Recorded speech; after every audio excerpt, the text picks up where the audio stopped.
Chapter 186 Trillions of Population. 3 months passed. In the castle, Maximus was reviewing reports on the progress of conquering the Sunsea region. With the ongoing sea beast tide, various places in the Sunsea region should be devastated.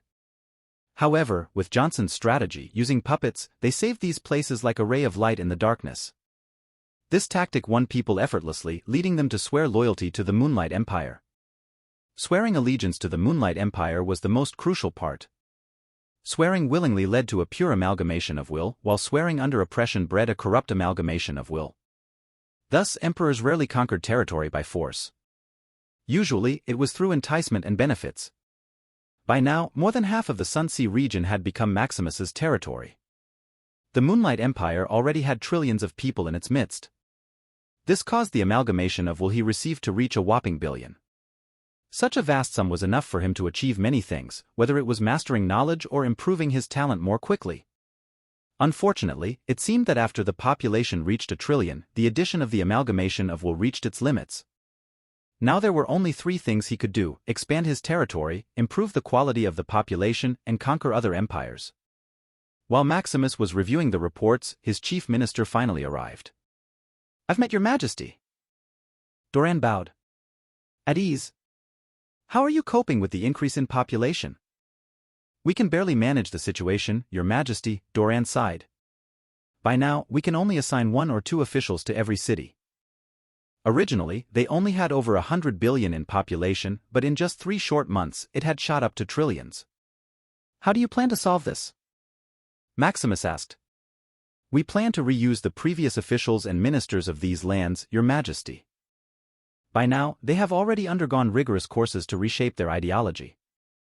After a few months of study, these people can go back to their positions and fill our vacancies." "That's good." The Moonlight Empire's set of ideologies was created by Maximus himself, outlining how the empire should be managed. These ideologies not only perfectly adapted to the rules of this world but also incorporated some rules from his previous world. They also drew references from other dimensions. With transcendent mastery over all these ideologies, the Moonlight Empire reached a state of a perfect utopia. Of course, to manage this state, resources were indispensable. The empire's budget was not enough that Maximus had to continuously invest. However, compared to creating his dream place where he and his family could visit from time to time, all the expenses were nothing. Besides, he could earn this amount of money in just a few seconds. Furthermore, there was also money in the Moonlight Bank that he could convert every month, which mostly offset the costs he invested. At night, Maximus tapped the table as he delved into deep thought. After Maximus had asked various questions regarding the development of the Moonlight Empire and the Sunsea region, he noted 2 problems: transportation and the purification array. Transportation was a significant problem given the size of this world. Moreover, with the sea beast tide raging, their ships could barely pass through. Even Cedric, in charge of Startsea traders, had stopped doing business and was on vacation. Fortunately, they had a puppet to transport supplies from various places. Now, how to solve the transportation issue? Maximus contemplated. Maximus considered 3 solutions: stronger ships, a subteleportation array, and a train system. Purchasing ships was straightforward, it simply required money. With the resources earned by his guild and the potion shop, there was no need to use the money he received from the system. The second solution involved building a subteleportation array. With the teleportation array in his empire as the foundation, creating a subteleportation array was easy, just time-consuming and expensive.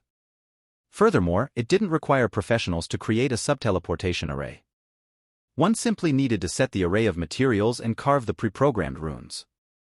The third solution was creating a train system. The train system was not unique in this world. However, it's not like the rigid train in his previous life with fixed tracks. Here they use tracks formed by space nodes and runes, creating a space pathway that can accelerate vehicles at an indefinite speed. Then, any vehicle recognized by this space pathway could become a train. This mode was widely used in the Arcane continent. Otherwise, various vehicles would take years just to travel from city to city. Even the city of Arcana used this system, but instead of a fixed space pathway, the entire place became its own space dimension with the addition of invisible space-wrapping arrays. That's why, despite housing billions of trillions of people, you could reach anywhere within a few minutes. Maximus didn't even know how big the city was. From the outside, it just looked like a massive floating city. But in reality, it was just a projection image, as its entire body was blended into its own space dimension. Thinking about the 3 solutions, he frowned. Since I can't pick, then I'll have them all. Anyway, he had the money, so he could be extravagant about this. With ships, a train system, and multiple subteleportation arrays. The Moonlight Empire would have the most advanced transportation system in the Curse continent. Just imagining this, Maximus felt that the money was worth it. What about the Purifying Array? The Purifying Array is used to purify the corrosive mana on the Curse continent. The previous Sunburnt Plateau was in this state. Various kingdoms barely operated, relying on the magic crystal vein to activate the array. The downside of this was the underutilization of land. How about just dump it on the guild and let them solve it? Maximus believed that it should be doable, as his only requirement was a large enough purifying array. It's just that there are too few people. Maximus frowned as he realized that there were only 10,000 people in his guild. These individuals already had their own tasks and couldn't be disturbed. Then recruit more. By now, he and his guild had become particularly famous. With his victory in the world competition 3 months ago, his Shadow Hunter guild had gained attention, resulting in many applications to join. Maximus just hadn't had the time to accept new members before. Now that he needed manpower, it was a perfect opportunity. Tintin, begin recruiting for the Shadow Hunter guild, Maximus instructed, urging his token. What requirements do you have in mind, host? There are no requirements. As long as they are willing to join, accept them. Huh? Are you sure, host? Tintin asked. Usually, guilds have some strict requirements, hoping to maintain the purity and high quality of their members. Hearing her host's words, Tintin inquired to check if there was something wrong with her host. Of course I'm sure. Also, revise the contract. There's no need for such a strict one. Make it so that guild members can leave anytime they want. What he wanted was a Kali. As a student of the Origin Arcana Institute, they are all already overqualified. How can Maximus be choosy? As for the revision of the contract, it was to avoid attracting animosity. Most contract is like selling yourself to a guild. Once you sign yourself, you belong only to the guild. If he did that, he would not only offend the students who signed the contract but also other guilds, especially the lower-tier ones. After all, with his unrestricted requirement and his fame, Maximus could fool a lot of students. He didn't want them to come back to haunt him in the future. Also, set up a ranking system. From D to S, with the original members starting at a rank, Maximus said after giving it some thought. How will you divide the ranks, host? By points? Also, what are the benefits? Just do it as usual. But benefits? Maximus fell into thought. He pondered what he could offer. The only thing he had is knowledge and money. Money was easy to provide due to his open source of income. As for knowledge, he had transcendent mastery insights into spells, skills, techniques, and professions that should be highly sought after. He also possessed new knowledge acquired from other dimensions.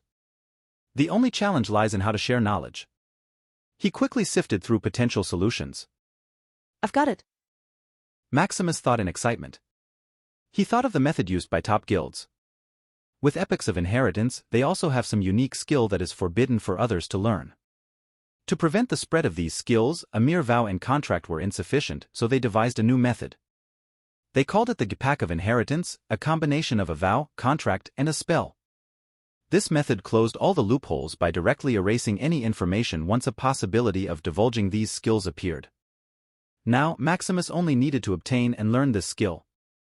I have already thought of it. Besides the monetary reward, there is also the tier of knowledge they can browse. Knowledge? Do you have that, host? Tintin asked. Don't worry about it, just set the parameters right, Maximus assured her. Right away, host. Chapter 187 Guild Recruitment. A few days later, in Shadowhunter City.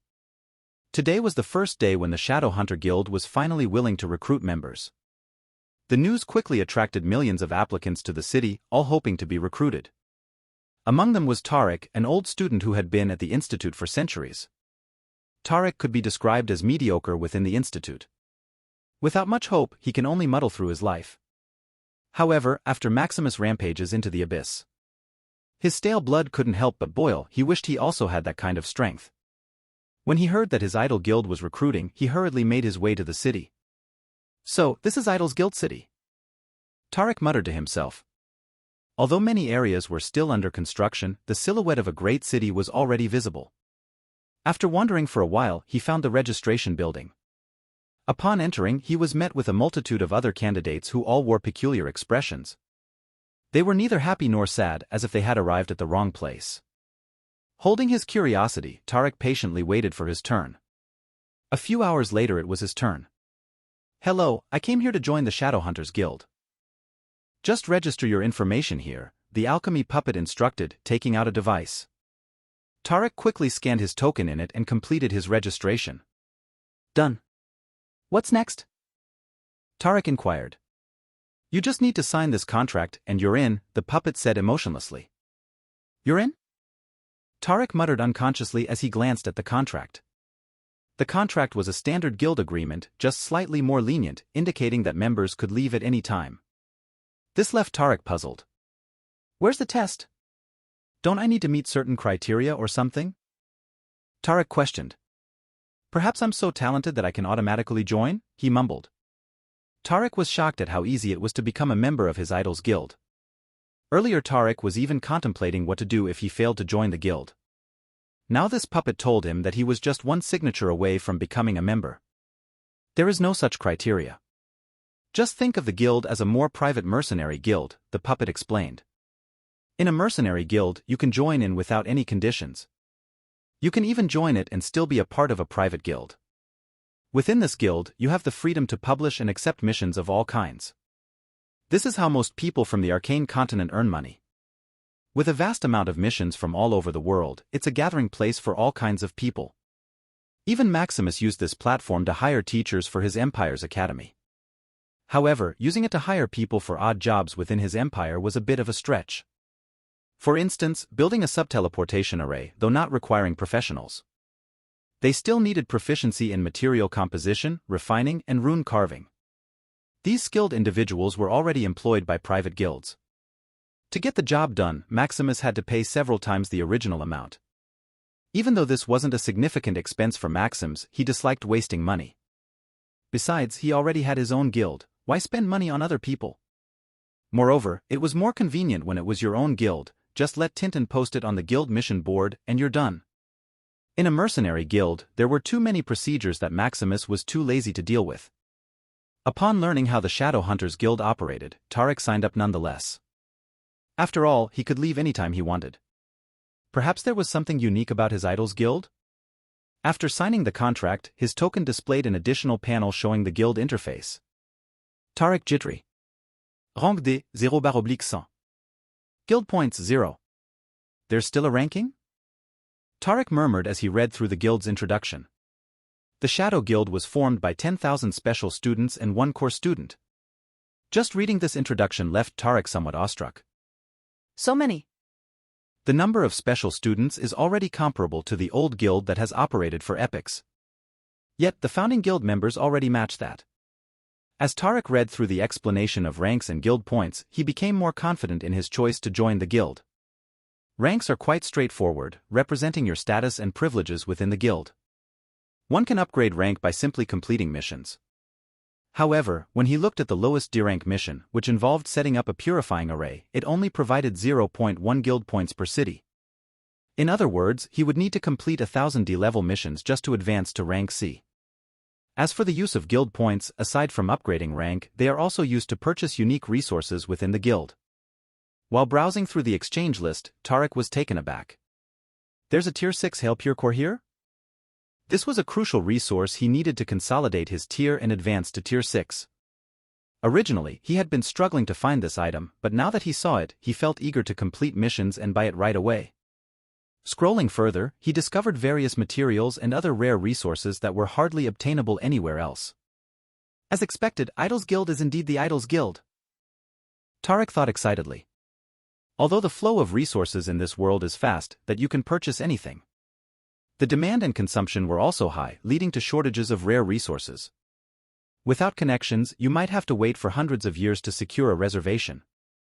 Except for private transactions, adding money was useless as inflation could result in arrest. All the known materials in the arcane continent had fixed upper prices to prevent malicious competition. That was why many businessmen preferred doing business in other continents where they could mark up prices as they wished. As for the rare materials in the guild, Maximus had acquired them through his system. Given his current status, as long as he didn't engage in anything outrageous, no one would investigate his actions. Furthermore, all of his data within the Arcana continent was deleted as soon as he became a core student. Consequently, all his transactions were untraceable and kept private. Regarding taxes and similar matters, it was all based on estimations, allowing him to state whatever amount he pleased. Of course, Maximus didn't bother to lie about this thing. If caught, it would be an embarrassment that a core student evaded taxes for such little amount of money. After Tarek had finished salivating over the rare resources in the guild's exchange list, he noticed that guild points could also be used to access skills in the guild's library. Huh? Is there a unique inheritance in the guild? Normally, only guilds that have endured epics possess such things. As a new guild, where would they find or have time to create these unique inheritances? Tarek thought it might be a gimmick or something and didn't bother. I really didn't make a mistake by joining the guild, Tarek muttered after thoroughly reading the guild's introduction. Just the rare resources in the guild exchange list made it worth it. Now, only guild points are missing. With an excited expression, he clicked through the mission board. Tarek didn't bother to look at the rank C and D missions and passed them immediately. He considered it an insult to do these low-tier odd jobs. Rank B mission. Create a Tier 7 integrated piece of a luminous pipe situm. Guild points, 300. Rank B mission. Build a Tier 7 integrated piece of black rune interior wall. Guild points, 200. Rank B mission. Help in the advancement of the Moonlight Empire's array. Guild points, 100 per 0.001%. Looking at the rank B mission left him dumbfounded. How can I possibly do this? Integration is a method for creating higher-tier items while being at a lower tier. A Tier 7 integrated piece is enough to create a Tier 8 or 9 item, depending on how many pieces are available. You can also create a Tier 7 integrated piece by combining multiple Tier 6 integrated pieces. Although this miraculous way of creating items is possible, the time, labor, and resources needed are multiple times what it would take to create an item as it is. Let's go back to rank C missions. Tarek silently thought. Although he could create integration pieces starting from a lower tier, it wasn't worth it. He calculated that, after all the hard work, he wouldn't earn much. As for assisting with the Empire Array, you needed to be at least a rank 5 formation master to participate. Rank C mission. Create a Tier 6 integrated piece of lactate Yuri. Guild points, 15. Rank C mission.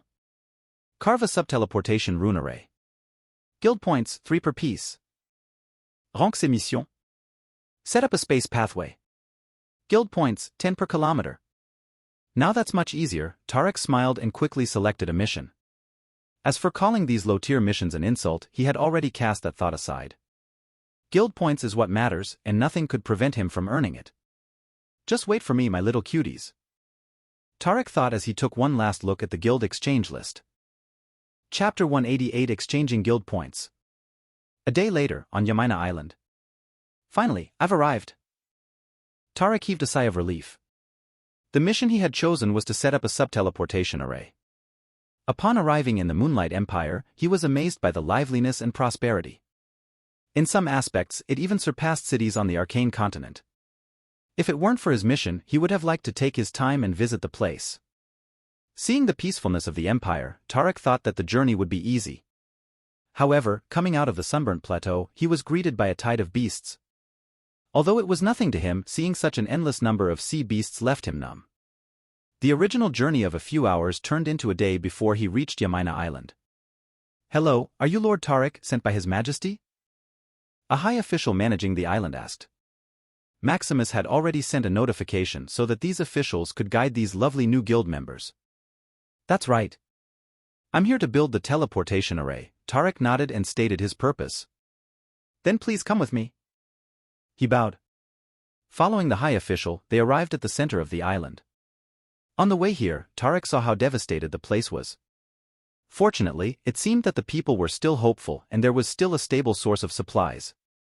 He also saw dozens of puppets around the island, eliminating the sea beasts that came. Seeing the puppets, Tarek could only lament how wealthy his idol was. "Is there anything you need, Lord Tarek?" "No, there's nothing," Tarek waved to the official as he eagerly started his mission. Taking out the pre-carved materials, the only thing he needed to do was stack them. However, this stacking needed to blend perfectly into the space to synchronize with the main teleportation array. "Let's finish this quickly." A week later, Tarek was calibrating the subteleportation array. Some curious people also looked on eagerly. If they were not scared of Tarek, they would even come closer and ask personally.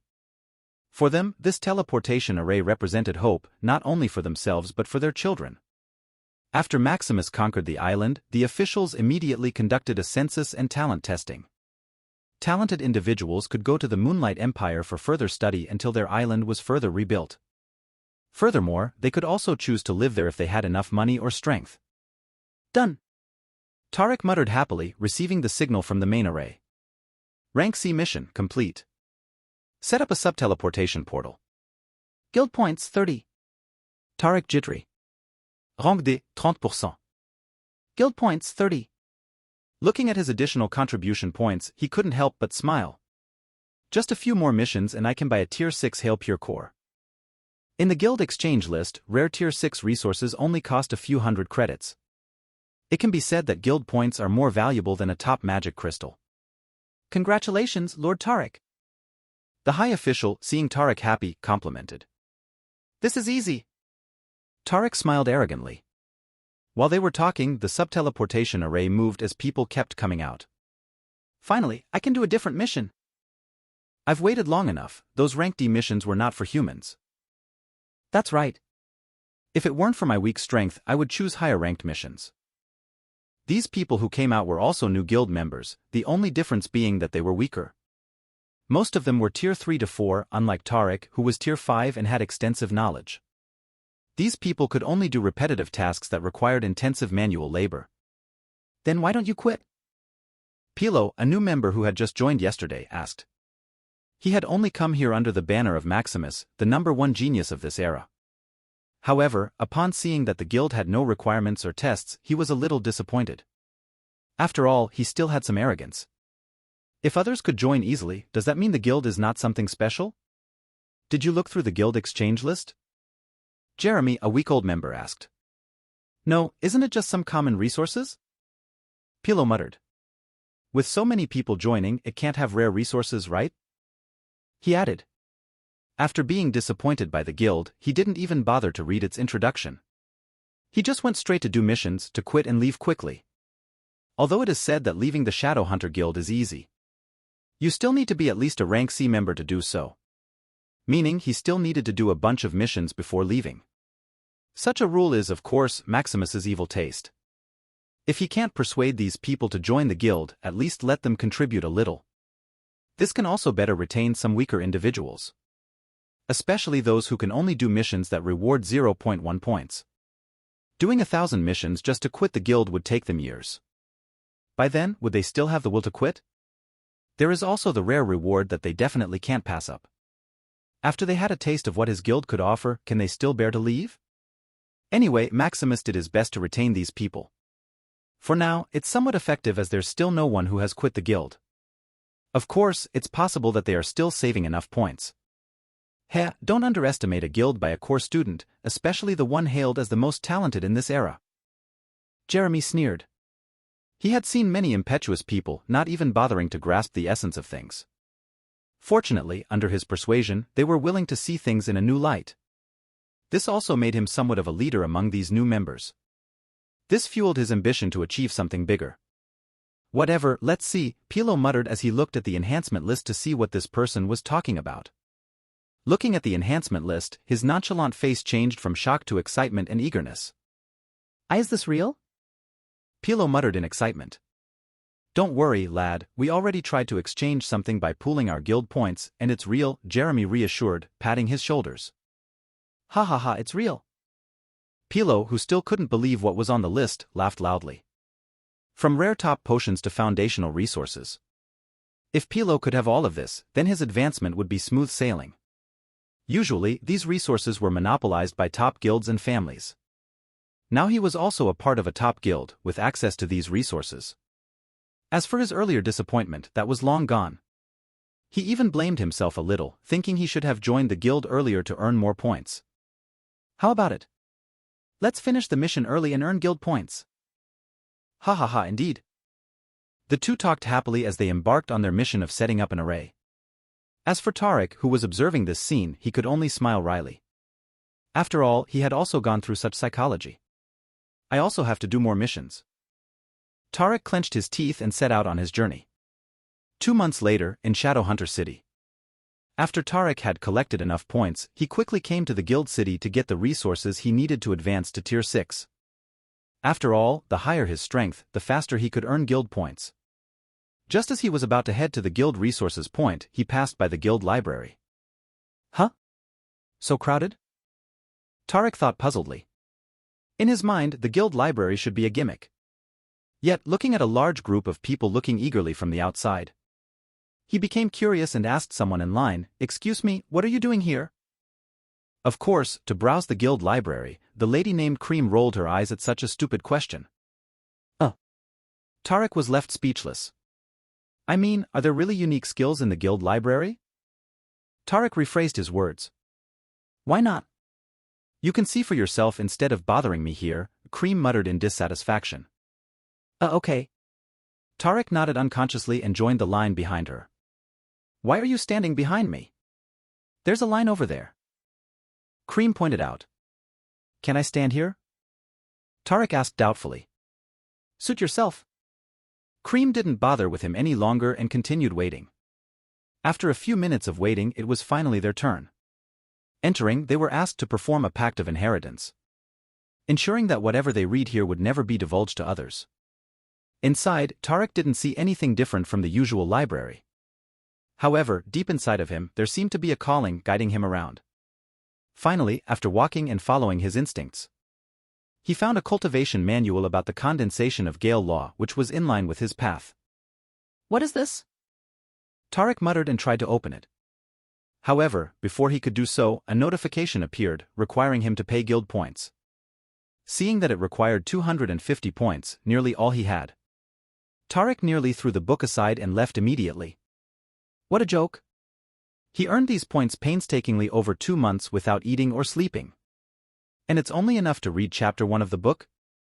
But feeling the urge inside him, he gritted his teeth and paid. It better be worth it. He muttered with red eyes like a gambler. Upon opening the book, he saw the usual Gale cultivation manual. However, instead of condensing 354 elements to form the Gale law, this one required 1062 elements. Impossible. Chapitre 189 Micro-surveillance Nanobot. Looking at the cultivation manual in front of him, Tarek still couldn't believe that it required 1062 elements to condense the Gale law. His Gale cultivation manual was already the top one in the Library of Arcana, requiring 354 elements. Yet here, the cultivation manual of a new guild surpassed that. Just what is the origin of the guild leader? Tarek thought solemnly. He didn't dare to address Maximus as his idol anymore. Possessing top talent and a mysterious background, he felt that it would be blasphemy if he called Maximus his idol. With my rank 7 transcendent affinity to Gale element, plus this cultivation manual, reaching tier 9 is no longer a dream, Tarek muttered excitedly. To reach tier 9, there is a prerequisite of condensing a law using more than 1,000 elements. Although advancement is still possible even without meeting this prerequisite, the chances would be nearly impossible. Even then, one would be at the lowest of the low that can be easily killed with just a flick of a finger. As for choosing a cultivation manual with more than 1,000 elements, it still depends on talent and affinity. Like Tarek, he was more in line with the Gale law, so he could only settle for it. You look excited. Have you chosen your manual? Cream, the lady he had asked earlier. It's you. Have you known the uniqueness of the guild library earlier? Of course, one of my senior sisters was one of the founding members of the guild. After she transferred me some credits, she asked me to come here, Cream said proudly. Then how many chapters of cultivation manuals have you bought? It's only up to tier 3. This is the only thing I can buy at rank D. Unfortunately, you can't upgrade your rank using borrowed points, Cream muttered proudly. Oh, Tarek was somewhat envious. He had worked his ass off for over 2 months, yet he had only obtained the first chapter of the cultivation manual. Meanwhile, the woman in front of him had simply relied on some senior sister and got more than him. Do you know how the guild leader got these books?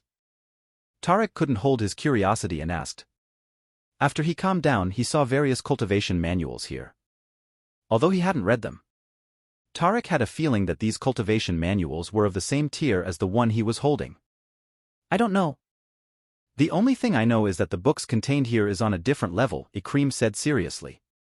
With more points, Cream could browse more books here, including cultivation manuals, skills, and professional knowledge.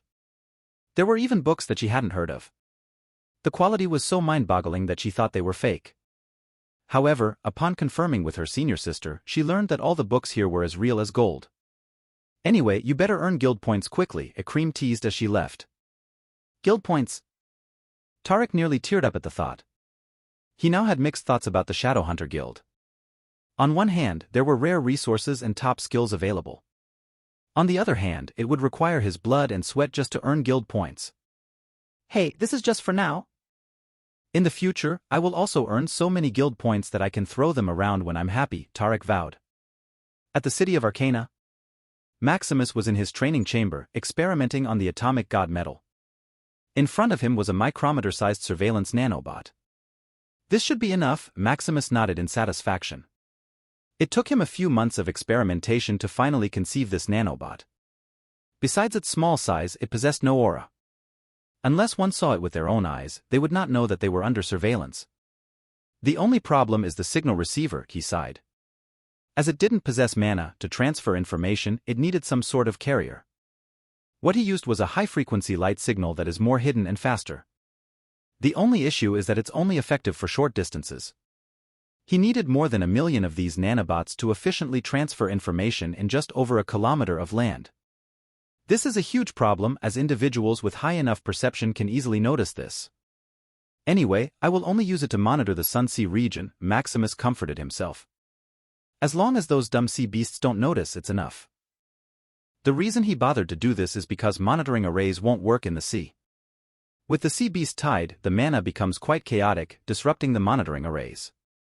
Furthermore, it's also a good idea to expand his arsenal. In the future, when he creates smaller and more efficient surveillance nanobots, then nothing in the Ethereum realm can hide from his eyes. As he was mass-producing the surveillance nanobots, he felt a change in the amalgamation of will. Has Johnson conquered the entire Sun-Sea region? In the Sun-Sea region, as the last kingdom surrendered to the Moonlight Empire, the entire world seemed to change as the mana in the surroundings began to agitate and converge. This change brought the mana to a whole new level. It brought a surge that further intensified the mana. Furthermore, people with bottlenecks broke through easily. Those of old age begin to rejuvenate like a new spring. People with low talent felt that they were closer to the world, as if they had been reborn. Those having trouble with their professions were enlightened as they progressed at lightning speed. This massive surge of mana also brought a chance to the sea beast tide. Originally, there were only occasional Tier 5 and Tier 6 sea beasts. However, the change seemed to drive these sea beasts crazy as they surged like a doomsday. If in the past, dozens of puppets were enough to defend an island, now they were just a mere interference as the sea beasts attacked the land. Maximus quickly made his way to the Empire after being notified of the changes brought by the surge of mana. Coming in, he saw the panicked officials busy ordering their subordinates. Your Majesty, you're here. Doran sighed in relief as he saw Maximus. How is the evacuation? Maximus asked directly. It's fine, Your Majesty. They evacuated successfully. As soon as the sea beasts managed to get past the puppet blockage, the places with subteleportation arrays were evacuated to other locations. This way, the puppets would be less scattered, providing better protection. The only problem is in those places without subteleportation arrays, Doran said worriedly. Although the surge of mana made him advance to the 5th tier, a smile was not present on his face, there was only endless worry and gloom. These people were also his family, the children of the Moonlight Empire. Relax, I already thought of this, Maximus comforted Doran and patted his shoulder. In the places with many of his guild members, he issued a temporary defensive mission. Even though most of them were only Tier 3 and 4, they could still easily defend the land. As students from the highest institution in the world, they still have some skills or two.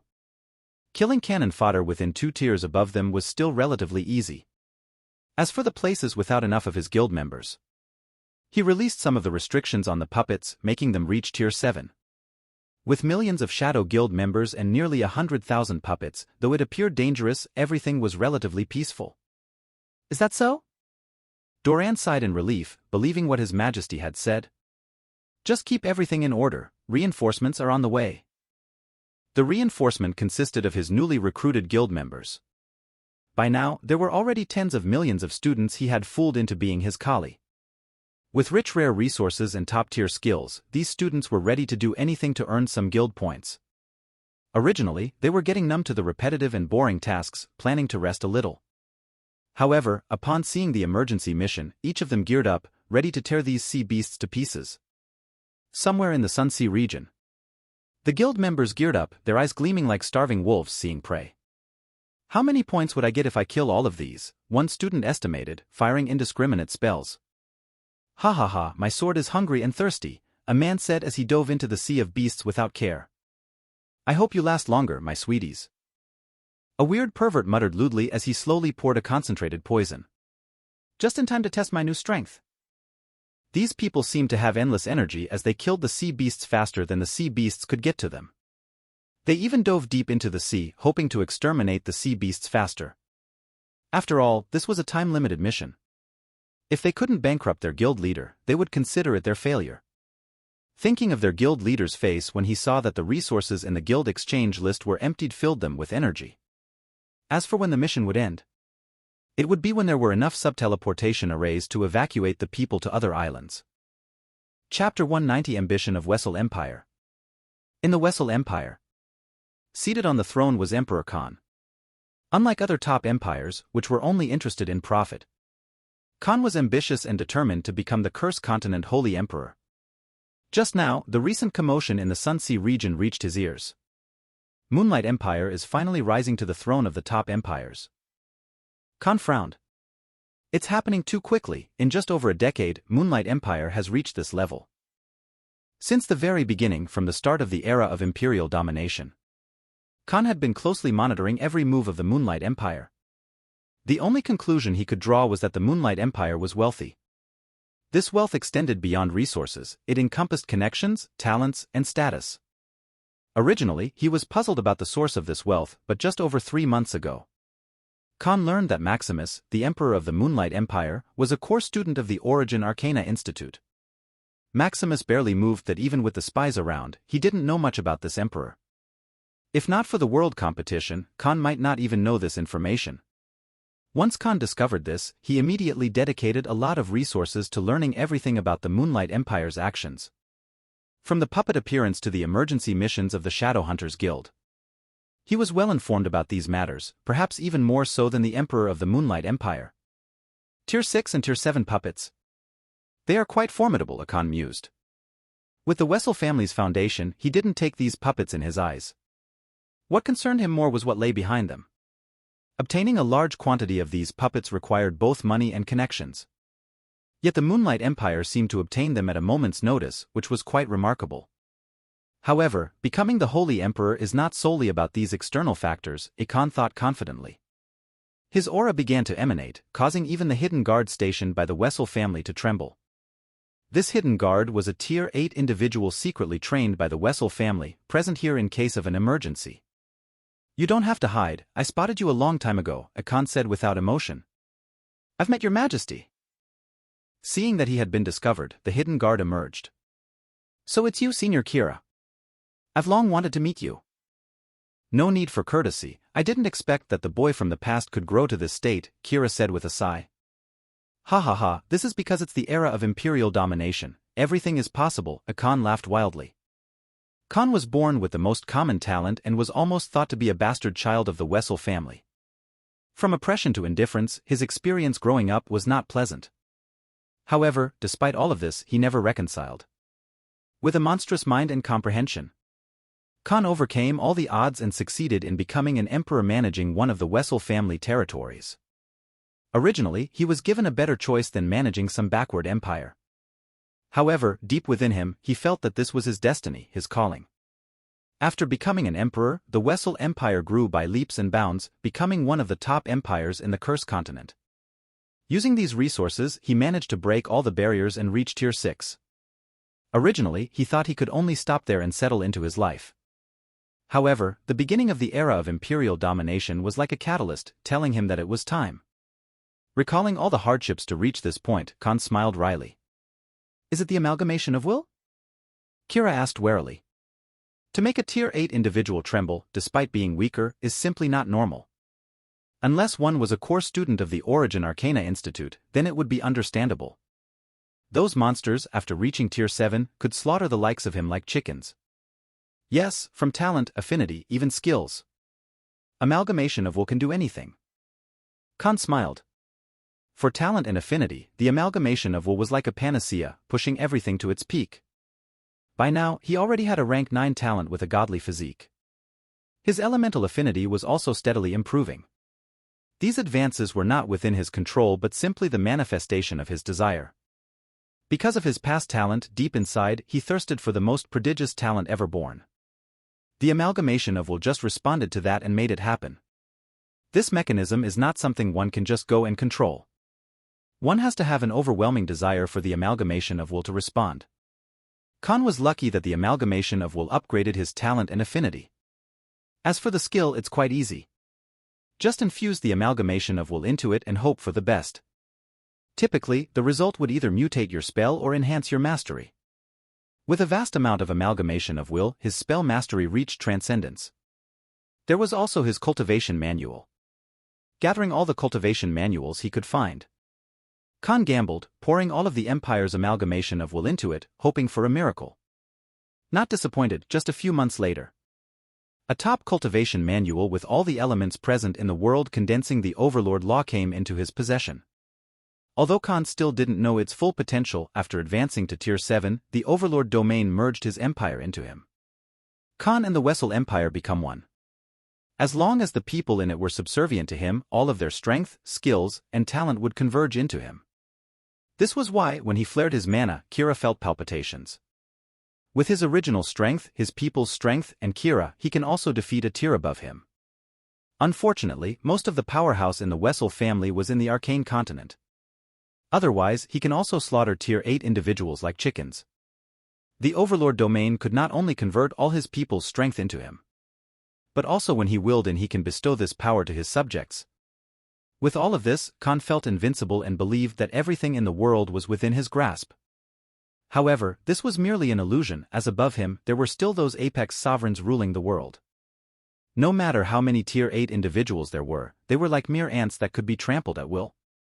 If not for these concerns, Khan would have already started a war, conquering the entire Cursed Continent, becoming the Holy Emperor. Khan could only take his time, avoiding the interests of those apex sovereigns. Who knows if these apex sovereigns became bored and joined the fray in the Cursed Continent? Khan thought this because he didn't know the unwritten rule of the Cursed Continent. In the event of imperial domination, all apex sovereigns were banned from assisting the emperors in any way. Otherwise, the battle sage, Valoros, would come to their door late at night to deliver the consequences. After some unfruitful chatting, Khan finally got to the main point. Senior Kira, I'd like to seek your help, Khan asked nonchalantly, not accepting no as an answer. Your Majesty, I'm but a mere servant, you can tell me anything. Good. I'd like you to visit some empires for our great cause. Here is the list, make sure to be courteous. Khan said with a slight, evil smile. As ordered, Your Majesty, Akira immediately understood the assignment. For the Westle family, being courteous was a derogatory term for making threats. Looking at the list, these were weak empires, without even a Tier 8 individual in their background. Giving them a visit should be easy. If these empires didn't want to meet their demise, they could only submit politely. I'm awaiting your good news. Once these empires surrendered to him, his strength and the quantity of amalgamation of will he would receive would skyrocket. Just wait, time is on my side. Khan thought. Meanwhile, after taking care of the Moonlight Empire, Maximus returned to the Arcane Continent. In the Lumina Chrysalis Guild. Hello, Lord Maximus, I'm Hudge, the Vice Guild Master of Lumina Chrysalis Guild, Hudge greeted. Nice to meet you, I'm glad you made time for me, Maximus smiled. He was here for his children's final exams. There was only a week left before the exams. So he made an appointment to meet one of the Lumina Chrysalis Guild leaders. "Let's talk inside." Entering the room, there was a peaceful office atmosphere. "So why did Lord Maximus come to our humble guild?" Hudge asked with a smile. The recruitment of the Shadow Hunter Guild has recently been a significant topic of discussion. So Hudge agreed to meet Maximus immediately. "It's about the upcoming exam." Maximus started. "Oh? What about it?" Hudge asked. He wondered if Maximus was here to influence the exam in favor of his children, making it easier for them to pass. "I heard that the final exam is usually a simplified version of the official student trial." "That's correct. I think this is too easy and undermines the qualifications of the Origin Arcana Institute," Maximus said calmly. "Thus, I would like to suggest that the Lumina Chrysalis Guild increases the difficulty of the exam."